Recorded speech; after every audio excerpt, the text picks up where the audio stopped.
एक चतुर महिला की कहानी।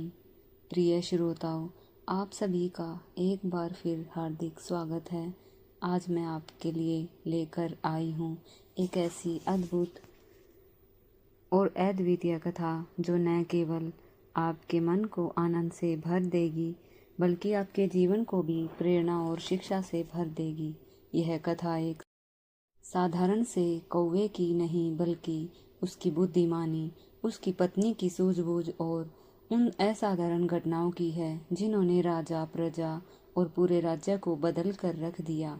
इस कहानी को ध्यानपूर्वक सुनने वाला व्यक्ति न केवल अपने जीवन की कठिनाइयों से मुक्त हो सकता है बल्कि जीवन के रहस्यों और असंभव लगने वाली समस्याओं का समाधान ढूंढने में भी समर्थ हो सकता है। कहानी की शुरुआत होती है प्राचीन समय के एक घने और मनोरम जंगल से, जहां एक चतुर कौवा धवल और उसकी सुंदर व बुद्धिमान पत्नी श्यामा रहते थे। धवल और श्यामा केवल जीवन साथी ही नहीं बल्कि एक दूसरे के सबसे अच्छे मित्र और मार्गदर्शक भी थे। उनकी दुनिया में कोई कमी नहीं थी। वे दोनों मिलजुल कर रहते, एक दूसरे का सम्मान करते और हर परिस्थिति में साथ खड़ा रहते। धवल अपनी पत्नी श्यामा को अक्सर पुरानी कहानियां, शिक्षाप्रद प्रसंग और जीवन के गूढ़ रहस्य सुनाया करता था जो उसने अपने जीवन में सीखे थे।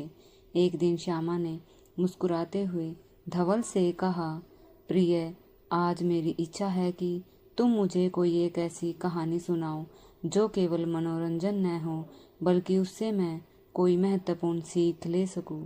धवल ने थोड़ी देर सोचकर कहा, श्यामा, मैं तुम्हें आज एक ऐसी नाई की कथा सुनाता हूँ जिसकी चतुराई और विवेक से न केवल उसके जीवन को बल्कि पूरे राज्य को बदल दिया। तो कहानी शुरू होती है एक छोटे से गांव चंपावती से, जहां एक गरीब लेकिन मेहनती नाई कुंदन अपनी पत्नी लक्ष्मी के साथ रहता था। कुंदन का जीवन कठिनाइयों से भरा था क्योंकि उसकी आय बहुत कम थी और कई बार उसके घर में खाने तक के लाले पड़ जाते थे। लेकिन लक्ष्मी का धैर्य, उसकी बुद्धिमानी और उसका हमेशा सकारात्मक रहना कुंदन को हिम्मत देता था। लक्ष्मी जानती थी कि केवल परिश्रम से ही नहीं बल्कि सही समय पर सही निर्णय और चतुराई भी जीवन की परेशानियों से उबरने का रास्ता दिखाती है। एक दिन गांव के राजा राजवर्धन के महल से कुंदन को बुलावा आया। राजा ने कुंदन को अपनी दाढ़ी बनाने के लिए बुलाया था। जब कुंदन महल पहुंचा, उसने देखा कि राजा राजवर्धन गहरी चिंता में डूबे हुए हैं। उनका चेहरा तनाव और उलझनों से भरा हुआ था। कुंदन ने नाई होने के अलावा एक संवेदनशील इंसान की तरह देखा और साहस जुटाकर राजा से पूछा, महाराज, क्या कोई परेशानी है? यदि मेरी कोई सहायता हो सके तो यह मेरे लिए सौभाग्य की बात होगी। राजा ने एक लंबी सांस ली और कहा, कुंदन, मेरे राज्य में बहुत समस्याएं चल रही है। चोरी डकैती बढ़ रही है, किसान असंतुष्ट है, प्रजा मुझसे नाराज है और मुझे समझ नहीं आ रहा कि मैं क्या करूं। कुंदन ने थोड़ी देर चुप रहकर सोचा और फिर कहा, महाराज, यदि अनुमति दे तो मैं और मेरी पत्नी आपकी इन समस्याओं का समाधान निकालने के लिए कोशिश कर सकते हैं। राजा को यह सुनकर आश्चर्य हुआ, लेकिन उन्होंने इसे एक अवसर मानकर कुंदन को अगले दिन अपनी पत्नी के साथ दरबार में बुलाया। कुंदन घर पहुंचा और लक्ष्मी को सारा वृतांत सुनाया। लक्ष्मी ने गंभीरता से सब सुना और मुस्कुराकर कहा, यह तो एक सुनहरा अवसर है। अगर हम राजा की सहायता कर पाए तो न केवल उन्हें लाभ होगा बल्कि हमारे गांव और हमारे जीवन में भी सुधार आएगा। अगले दिन कुंदन और लक्ष्मी महल पहुंचे। लक्ष्मी ने राजा के सामने सम्मानपूर्वक कहा, महाराज, हर समस्या का समाधान होता है, बस हमें उसकी जड़ तक पहुंचना होता है। कृपया मुझे थोड़ा समय दीजिए और मैं आपको समाधान दूंगी। राजा ने सहमति दी। लक्ष्मी ने सबसे पहले कर चोरी की समस्या पर ध्यान दिया। उसने राजा से कहा, महाराज, प्रजा से मिलकर उनकी कठिनाइयां समझनी होंगी। कई बार लोग कर इसलिए नहीं देते क्योंकि उन्हें शासन से कोई लाभ नहीं मिलता, या कर की दरें इतनी अधिक होती हैं कि वे विवश हो जाते हैं। राजा ने लक्ष्मी के सुझाव पर अमल किया और कुछ ही हफ्तों में यह स्पष्ट हो गया कि कर दरें अधिक थी और व्यवस्था जटिल थी। लक्ष्मी ने कर दरें घटाने और कर संग्रहण की प्रक्रिया को सरल करने का सुझाव दिया। राजा ने यह आदेश दिया और जल्द ही राज्य की आर्थिक स्थिति सुधरने लगी। इसके बाद लक्ष्मी ने राजा को सुझाव दिया कि वह स्वयं गांव-गांव जाकर जनता से मिले और उनकी समस्याएं सुने। राजा ने इस पर भी अमल किया और जल्द ही उसे पता चला कि जल संकट, सिंचाई की कमी और शिक्षा की अनुपलब्धता जैसे मुद्दे किसानों को परेशान कर रहे थे। लक्ष्मी ने सुझाया कि तालाबों की सफाई, नई नहरें बनाना और गांव में विद्यालय खोलना अत्यंत आवश्यक है। राजा ने इस पर आदेश जारी किए और देखते ही देखते राज्य में खुशहाली लौटने लगी। राजा राजवर्धन लक्ष्मी और कुंदन की चतुराई से बहुत प्रभावित हुए। उन्होंने दोनों को बुलाकर कहा, तुम्हारी सहायता के लिए मैं तुम्हें इनाम देना चाहता हूँ। लक्ष्मी ने विनम्रता से कहा, महाराज, यदि आप हमें इनाम देना ही चाहते हैं तो कृपया हमारे गांव में एक विद्यालय बनवाइए ताकि बच्चों को शिक्षा मिल सके। राजा ने खुशी खुशी यह स्वीकार कर लिया और गांव में भव्य विद्यालय बनाया गया। कुंदन और लक्ष्मी का नाम गांव-गांव में सम्मान से लिया जाने लगा। लेकिन कहानी यहीं समाप्त नहीं होती। महल में कुछ दरबारी, विशेष रूप से राजा के मुख्य सलाहकार विष्णुपाल, कुंदन और लक्ष्मी की बढ़ती लोकप्रियता से जलने लगे। उन्होंने राजा के कान भरने शुरू कर दिए। महाराज, हो सकता है कि इन दोनों की चतुराई केवल संयोग हो, हमें उनकी असली बुद्धिमत्ता परखनी चाहिए। राजा ने पहले इन बातों को अनसुना किया, लेकिन धीरे धीरे दरबारियों के षड्यंत्रों ने उनके मन में संदेह भर दिया। एक दिन राजा ने कुंदन और लक्ष्मी को बुलाकर कहा, मैं तुम्हारी चतुराई की परीक्षा लेना चाहता हूँ। मेरे राज्य में एक ऐसी रहस्यमय जगह है जिसे कोई नहीं देख सकता, और वहाँ से मुझे ऐसी वस्तु चाहिए जिसे न कभी किसी ने देखा हो, न छुआ हो। यदि तुम यह कर सको तो मैं तुम्हें अपना मुख्य सलाहकार बना दूंगा। दरबार में सभी दरबारी मुस्कुरा उठे क्योंकि उन्हें विश्वास था कि यह काम असंभव है। लक्ष्मी ने आत्मविश्वास से कहा, महाराज, मुझे 3 दिन का समय दीजिए। राजा ने सहमति दे दी। घर लौटते समय कुंदन चिंतित था, लेकिन लक्ष्मी मुस्कुराकर बोली, धैर्य रखो प्रिय, मैं एक योजना बना चुकी हूँ। अगले 3 दिनों तक लक्ष्मी अपने विचारों में मगन रही, योजनाएं बनाती रही और हर पहलू पर ध्यान देती रही। 3 दिनों के भीतर लक्ष्मी ने अपनी योजना को अंतिम रूप दिया। चौथे दिन जब वह कुंदन के साथ राजा राजवर्धन के दरबार में पहुंची, दरबारी हंसी दबाए बैठे थे। राजा ने गंभीर स्वर में पूछा, तो लक्ष्मी, क्या तुम वह रहस्यमयी वस्तु लाई हो जिसे न कोई देख सकता है न छू सकता है? लक्ष्मी ने मुस्कुराकर कहा, महाराज, मैंने वह वस्तु आपके सामने लाने के लिए एक नाटक तैयार किया है, कृपया ध्यानपूर्वक देखें। फिर उसने अपने साथ लाए एक बड़े संदूक को दरबार में रखवाया और धीरे धीरे उसका ढक्कन खोला। सभी दरबारी अपनी गर्दनें लंबी करके देखने लगे कि उसमें क्या है, लेकिन संदूक अंदर से पूरी तरह खाली था।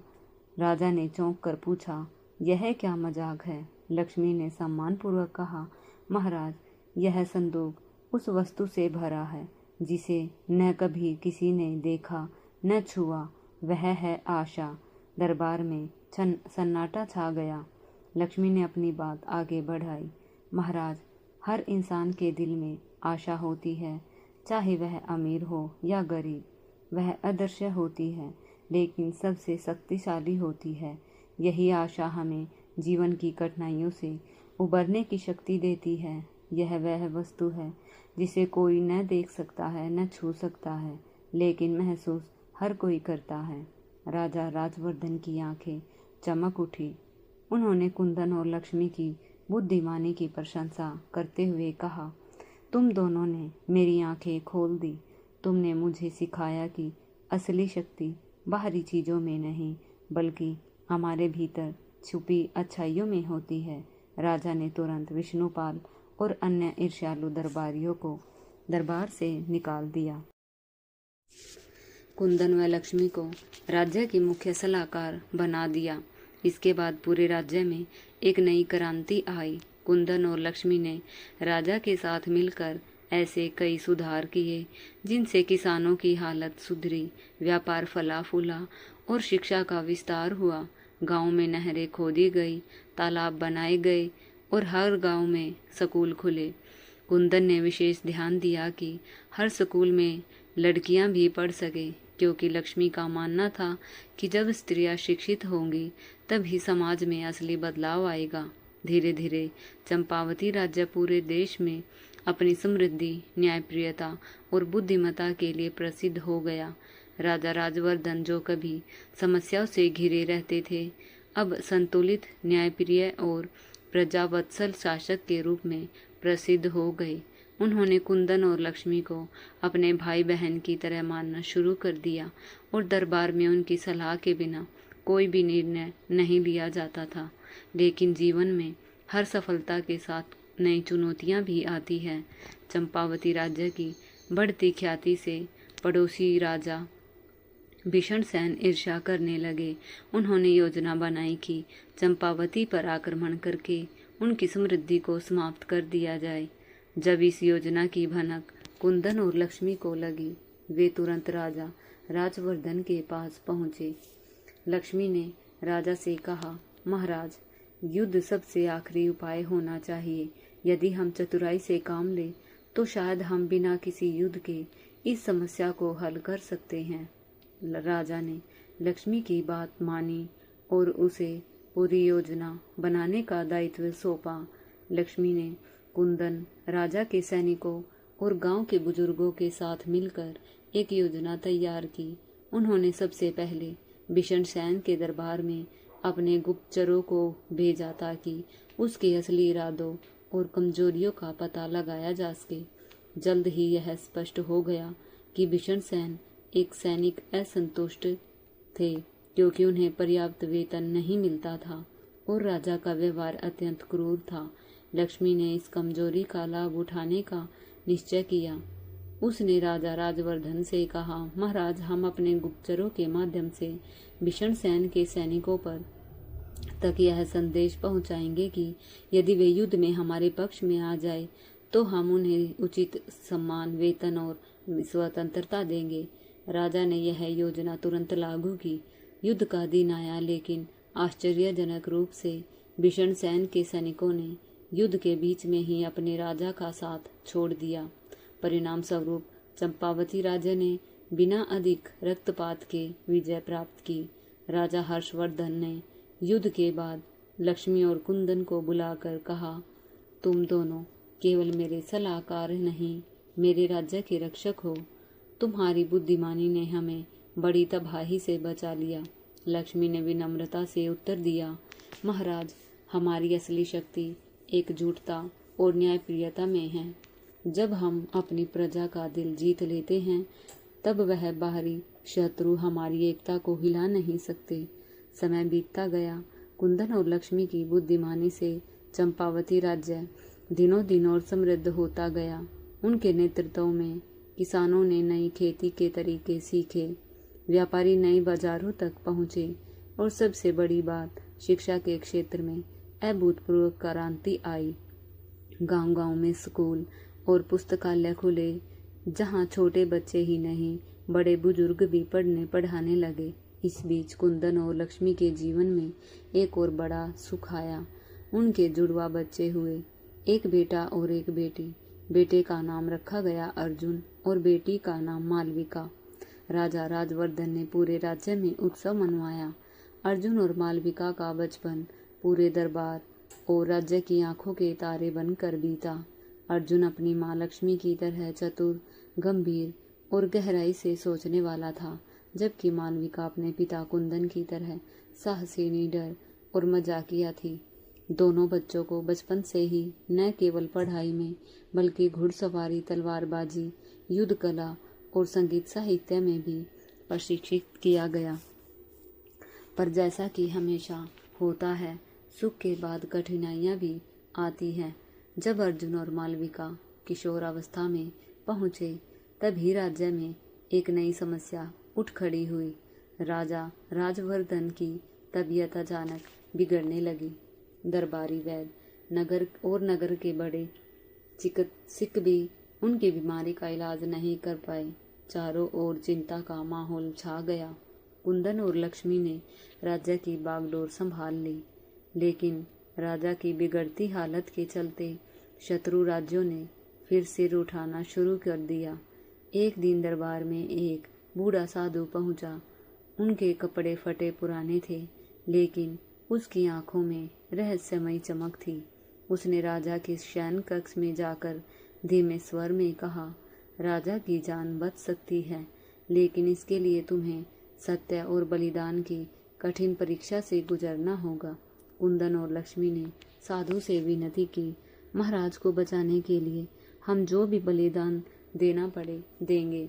साधु ने गंभीर स्वर में कहा, राजा की बीमारी केवल शारीरिक नहीं बल्कि आध्यात्मिक है।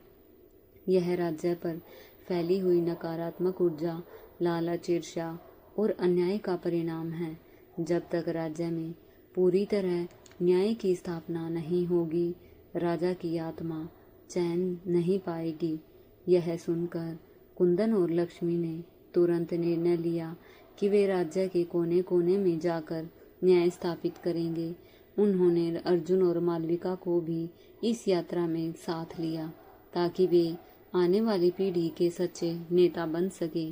चारों ने मिलकर उन गांवों का दौरा शुरू किया जहां भ्रष्ट अधिकारी गरीब किसानों पर अत्याचार करते थे, जहां व्यापारियों को लूटा जाता था और जहां निर्धनों की कोई सुनवाई नहीं होती थी। अर्जुन और मालविका ने कई बार अपनी तलवार उठाकर अन्याय करने वालों को रोका, लेकिन साथ ही उन्होंने अपनी माँ लक्ष्मी से सीखा कि असली शक्ति तलवार में नहीं बल्कि समझदारी और सहानुभूति में होती है। धीरे धीरे उनके प्रयासों से राज्य में व्यवस्था सुधरने लगी, लोगों में आशा जगी और राजा राजवर्धन की हालत भी बेहतर होने लगी। लेकिन तभी कहानी में एक और बड़ा मोड़ आया।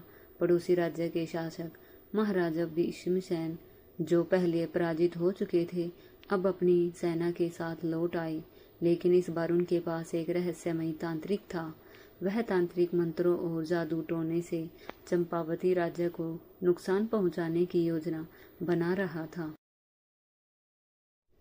कुंदन, लक्ष्मी, अर्जुन और मालविका ने सलाह की और तय किया कि यदि युद्ध से पहले वे इस तांत्रिक की शक्ति को नष्ट करने का उपाय निकाल लेंगे।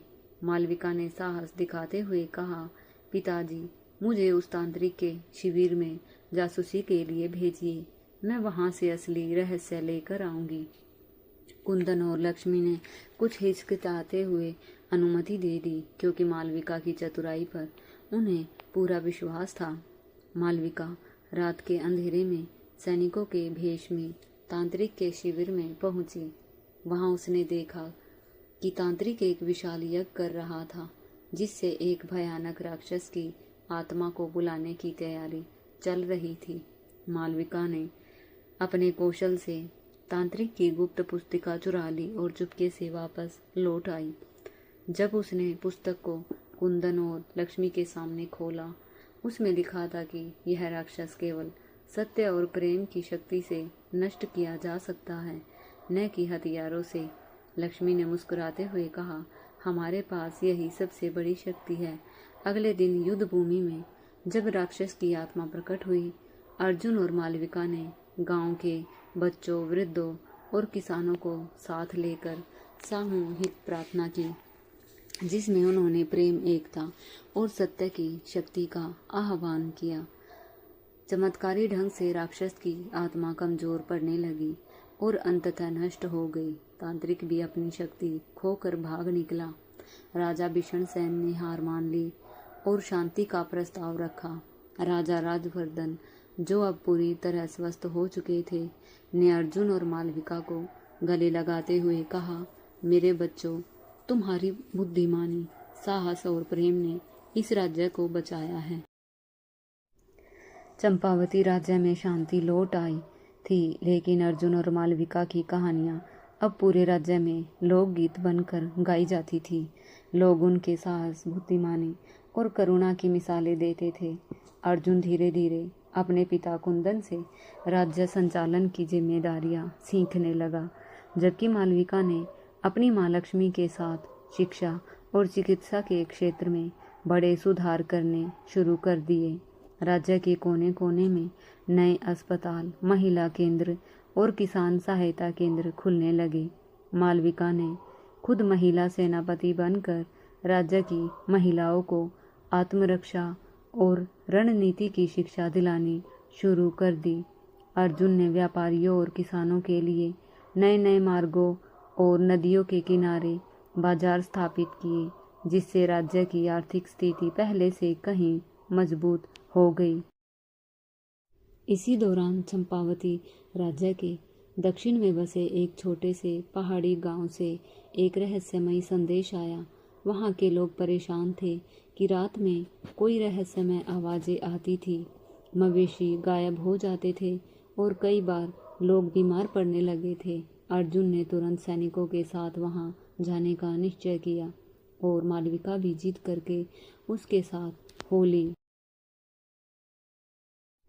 जब वे पहाड़ी गांव पहुंचे तो वहां के बुजुर्ग महादेव ने बताया कि पास के जंगल में एक प्राचीन गुफा है, जहां से यह रहस्यमयी शक्ति निकल रही है। अर्जुन और मालविका ने गांव वालों से वादा किया कि वे इस रहस्य को सुलझाए बिना वापस नहीं लौटेंगे। रात के अंधेरे में अर्जुन, मालविका और उनके भरोसेमंद सैनिक भीम, अजय और चंपा गुफा की तरफ बढ़े। रास्ते में भेड़ियों की आवाज़ें, चमगादड़ों की फड़फड़ाहट और रहस्यमय सरसराहटें उन्हें डरा रही थी, लेकिन वे रुके नहीं। गुफा के भीतर पहुंचने पर उन्हें दीवारों पर प्राचीन चित्र दिखे, जिनमें एक प्राचीन राक्षसी शक्ति की कथा अंकित थी। अचानक गुफा के भीतर एक विशाल छाया उभरी। यह वही प्राचीन आत्मा थी जो तांत्रिकों द्वारा जागृत की गई थी और अब स्वतंत्र घूम रही थी। अर्जुन ने तलवार उठाई, लेकिन मालविका ने उसे रोक दिया। उसने कहा, भैया, याद रखो, इस शक्ति को केवल प्रेम और सत्य से हराया जा सकता है, न कि हथियारों से।